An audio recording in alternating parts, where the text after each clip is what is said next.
السلام علیکم بچوں۔ 7ویں جماعت سماجی سائنس سبق نمبر 20 مختلف شعبہ جات میں ترقی، پروگریس ان ڈیفرنٹ فیلڈس۔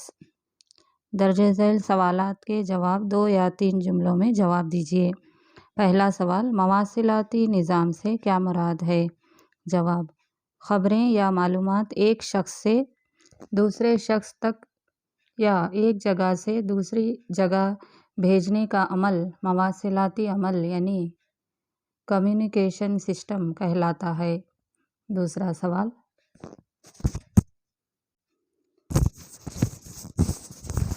مواصلات کے 3 اہم ذرائع کون سے ہیں؟ جواب، مواصلاتی ابلاغی ذرائع کو 3 عنوانات کے تحت درجہ بندی کیا گیا ہے: طباعتی ذرائع، پرنٹ میڈیا، برقیاتی ذرائع، الیکٹرانک میڈیا، تفریحی ذرائع، انٹرٹینمنٹ میڈیا۔ تیسرا سوال، اطلاعاتی تکنیک انفارمیشن ٹیکنالوجی سے کیا مراد ہے؟ جواب، موجودہ دور کے اطلاعات یا معلومات کا دور کہا جاتا ہے۔ ٹیکنالوجی کی مدد سے معلومات کی تخلیق اور پھیلاؤ کو اطلاعاتی تکنیک یعنی انفارمیشن ٹیکنالوجی کہتے ہیں۔ چوتھا سوال، بائیو ٹیکنالوجی یعنی حیاتیاتی تکنیک کسے کہتے ہیں؟ جواب، 20ویں صدی کے آخر میں اطلاعاتی ٹیکنالوجی اور حیاتی ٹیکنالوجی کے شعبوں میں جو تبدیلیاں آئی ہیں وہ بہت ہی انقلابی ہیں۔ حیاتیاتی سائنس اور دیگر خالص سائنس پیور سائنسز کی لاگو شکل کو بائیو ٹیکنالوجی یعنی حیاتیاتی تکنیک کہا جاتا ہے۔ آسان الفاظ میں جانداروں کی خصوصیات کو مفید مصنوعات حاصل کرنے کے لیے استعمال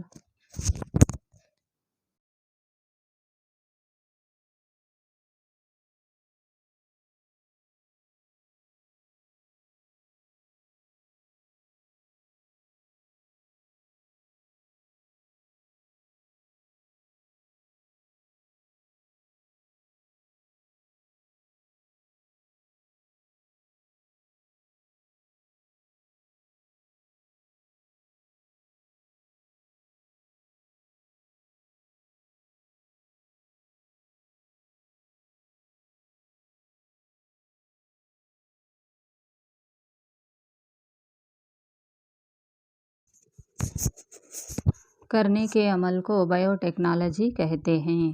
5واں سوال، کرناٹک کے کون سے اضلاع میں بائیو ٹیکنالوجی پارکس موجود ہیں؟ جواب، بنگلور اور دھارواڑ کی زرعی یونیورسٹیوں میں بائیو ٹیکنالوجیکل باغیچہ پارکس قائم کیے گئے ہیں۔ 6واں سوال، نامیاتی کاشتکاری کی اہمیت کی وضاحت کریں۔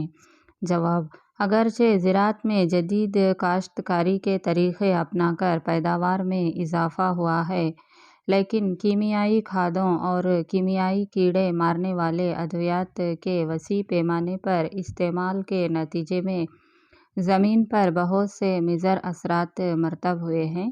حالیہ تحریکوں نے حکومت کو اس حقیقت کے بارے میں قائل کرنے کی کوشش کی ہے، اس لیے حکومت نے نامیاتی کھاد کے استعمال کی حوصلہ افزائی کے لیے اقدامات اٹھائے ہیں۔